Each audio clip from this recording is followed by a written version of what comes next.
what does the number on the scale mean? All it is your mass. It's like your body against gravity. And that's it. It's just a number. Drastic difference between last episode and this episode in my choice of attire. But you know what? Today I'm drinking an iced matcha green tea latte with cow's milk. I did try it with almond milk before, and I tried it with oat milk, and it's not the same. It's not the same creaminess, not the same sweetness, not the same mouthfeel. I'm a cow's milk gal. I'll have the other milks in like cereal or in my oatmeal. I might do a mixture of oat milk and cow's milk for a latte, but not in matcha.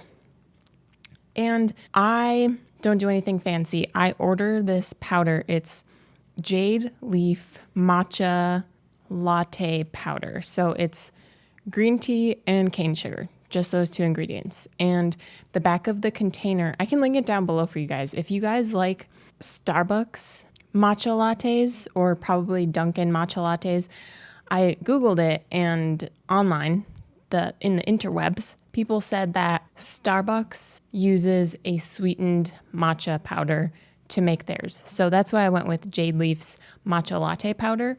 I'll link it down below for you guys. I buy mine off of Amazon just because I can't get sweetened matcha green tea at my grocery store. And so the recipe for an iced latte, I use 1/4 cup less of milk than they prescribe for an iced latte, and I use a heaping scoop versus their recommendation of just 1 level scoop, because I like a stronger matcha flavor, and a level scoop plus how much they prescribe of milk is too watered down for me.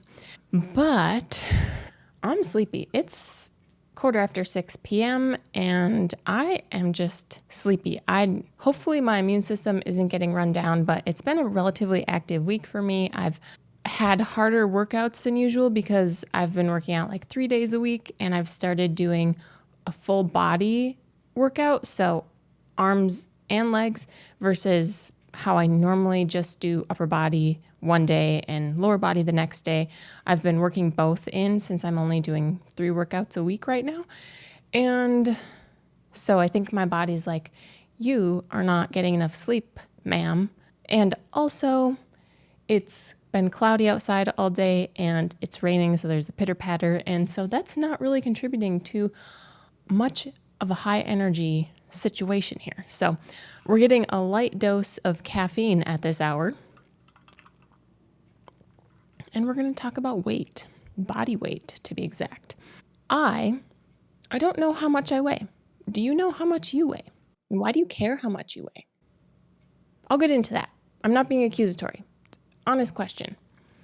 For me, I don't remember the last time I've weighed myself because I don't own a scale. The only reason, in my humble opinion, that you should own a scale is 1, to weigh your luggage if you travel, or 2, to weigh your animal, to weigh your pet.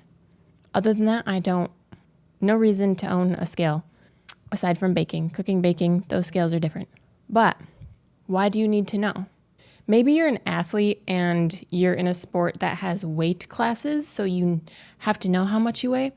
But like, unless you're getting paid for that, or unless you're really pursuing that and you're really into it, like, does it matter? For majority of people, it doesn't matter how much you weigh.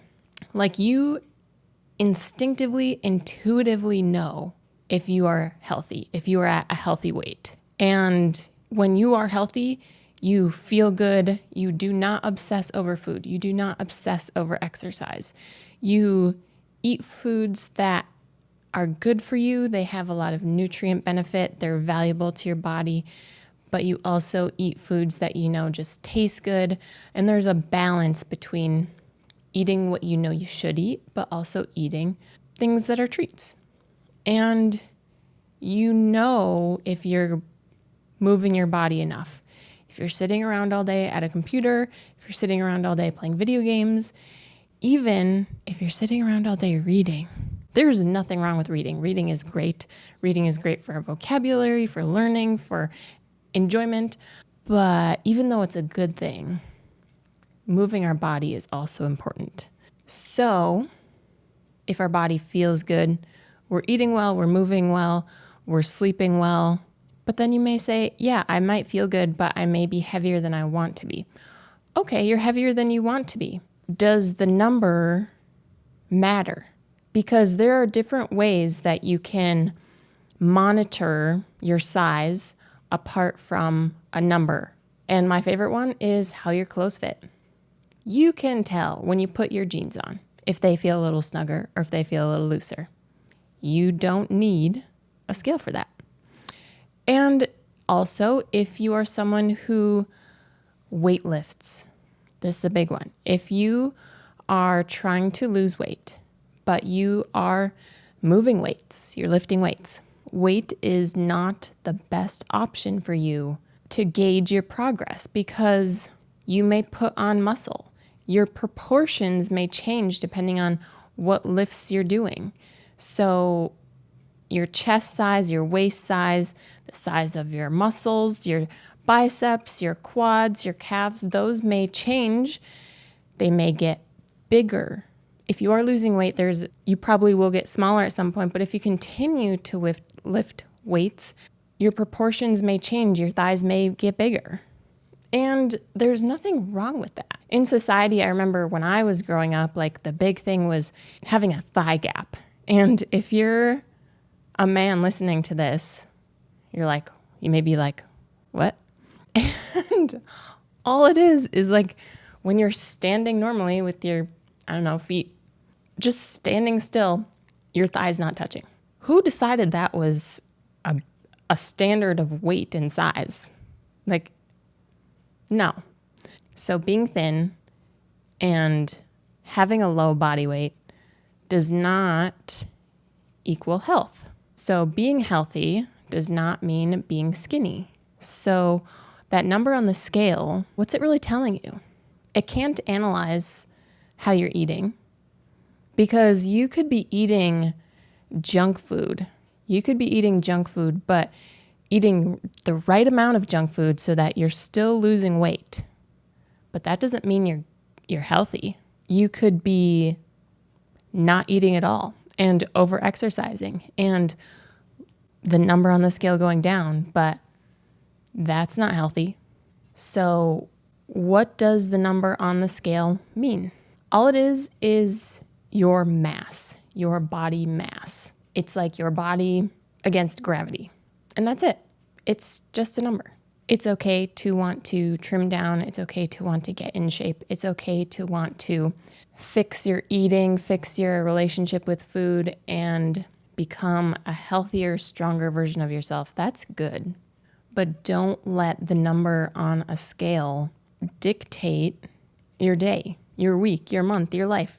Our weight is going to fluctuate over time. It may fluctuate day by day. And if you had a ton of sodium one day, you may be a little heavier on the scale. The number on the scale might be a little higher because maybe your body has retained a bunch of water. Maybe you're a woman and it's that time of the month and you are bloated and the number on the scale may be a little higher. But the next week, in a couple days when your sodium levels go back to normal, that number on the scale might come back down. And so you can use a scale to be a general gauge of where you're at, but it's not necessary. You can tell by how your clothes fit and how you feel. You know how you've been eating. You know how much you've been moving. You know how well you've been sleeping. You can tell without a scale telling you. You can tell where you're at. And do you want to have your mood and your life determined by a number? You're more than a number. And life is more than that number on the scale. So I encourage you, unless you need to weigh your pets, your cats, your dogs, unless you need to weigh your luggage, there's no need for a scale. Get rid of it. If you need to put it in the garage, keep it away from your normal If you have an unhealthy relationship with the scale, don't keep it in your main living space or get rid of it. You know someone, a friend, a family member, your neighbor, will have a scale if you need to weigh your luggage. However many times you take a flight somewhere and you need to weigh your luggage. But other than that, there's not much use for one. They weigh you at the doctor's office. But how often do you go to the doctor's office? And what do they get out of that? They compare you to a body mass index, your weight versus your height. What if you're short and you're super muscular? And you know you are healthy. You know you don't have a high body fat percentage. You know you eat well. You know you sleep well. You know you exercise. But the body mass index chart says you're overweight. Who made that up? I don't care who made that up. But I'm not gonna let that dictate my health. Additionally, maybe you are heavier and you do want to lose weight. Like I said, that's okay, but your weight fluctuates. It's going to fluctuate. Finding a healthy lifestyle is a journey. It's not a straight line. There are ups, there are downs, and the downs aren't failure. They're only failure if you stay there. So don't let that number on a scale determine whether you're going to have a good day or not. A lower number does not mean more valuable. A higher number does not mean less valuable. It is what it is. It's just your mass. You are more than your mass. God has us here for a reason. As a Christian, that reason is to glorify God and to share the truth of the gospel. And if you don't believe in Jesus, he still loves you and he has a purpose for you, and it is not your weight. Don't let the number on the scale, I say don't even have a scale, because if that number affects you mentally, that will affect your mind. And when your mind is affected, that affects your work. It affects your relationships. It affects your ability to enjoy life, enjoy the gifts you have in life. And it's not worth letting a number mess with your head and mess with your life. So ditch the scale, use your clothing as a guide, take an audit of how you're eating, what you're eating, how much you're eating, how you're moving, how often you're moving, how well you're sleeping. There are a lot. It's all connected. Everything in life, it's like spaghetti. It all flows together in a big pile. So ditch the scale and go live your life. And if you are trying to heal your relationship with food and you want to be healthier and you want to not be affected by your body image, would you like to join my community? And I'm here to share my experiences and share my thoughts. And I love to talk about health and food and fitness and how that can all work together and bring you a healthy lifestyle that you enjoy. If that is something that interests you and you're listening on podcasts, I encourage you to follow. If you're listening and watching on YouTube, I encourage you to subscribe and hit that bell so that you know when I drop all of my episodes. And if you'd like to stick around, you are welcome to. I'm going to chit chat about this show I've been watching.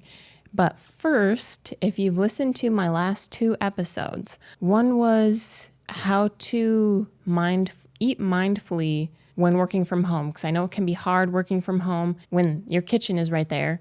And then the other episode was, I just recorded it.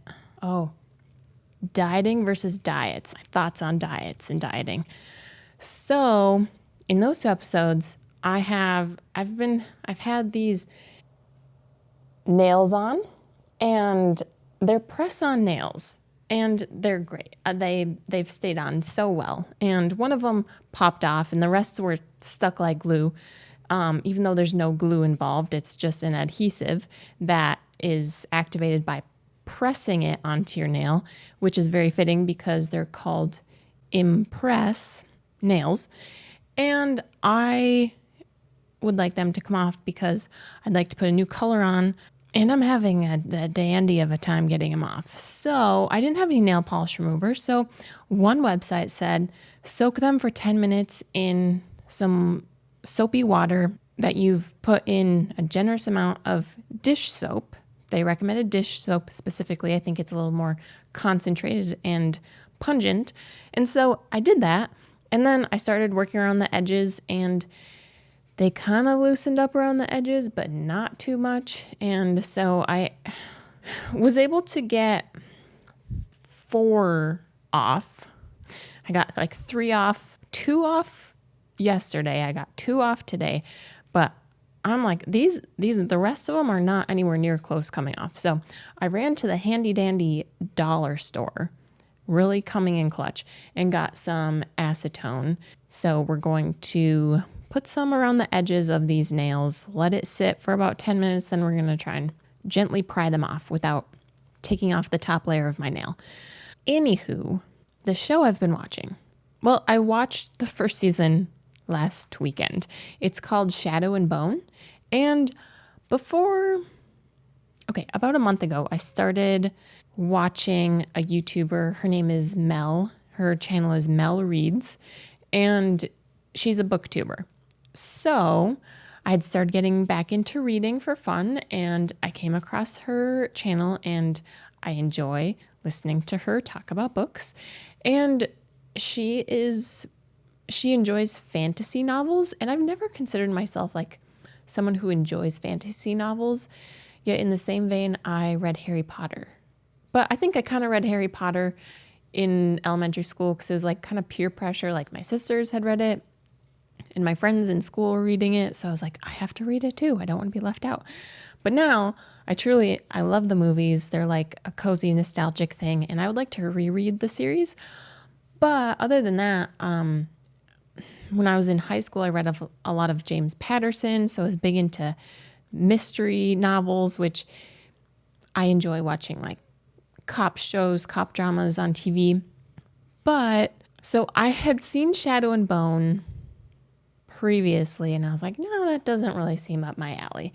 And then I'm listening to Mel about like all these fantasy books. And then I see Shadow and Bone again, and I'm like, you know what? Let's give it a try. So I watched the first season, very much enjoyed it. There were about 2 scenes, small scenes. It's rated TV 14, so it's not like Game of Thrones level. Shadow and Bone is on Netflix. It's TV 14. There were a couple of scenes where I was like, that didn't need to be in here. You just kind of like put it in there because, I don't know.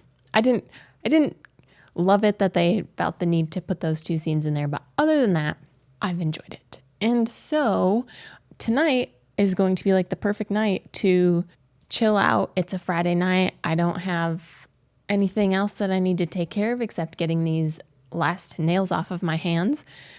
It's cloudy. It's raining. I'm just gonna chill out and watch an episode or 2 of Shadow and Bone. They're pretty long episodes. They're like 45 minutes, 30 to 45 minutes. Solid. So yeah, what have you guys been watching? If you are still listening, thank you so much for being here today. Thank you for being here today. On that note, if you are still watching, thank you for being here today is from The Princess Diaries. Hit that like button if you're watching on YouTube if you know what's up. And for the rest of you, if you're still watching, go ahead and leave a tiara down in the comments, or maybe there's no tiara, maybe it's just a crown. Leave a crown or a tiara down in the comments, letting me know you made it this far. And if you're still listening on podcast and you would like to, I would be grateful if you would rate and review on Bringin' Healthy back. You can be honest. Let me know how you liked this episode, how you've been liking the show. And if you need more of my content, I will link my last episode down below, or I will leave it right here on screen for you guys to click over to, and I will see you guys there.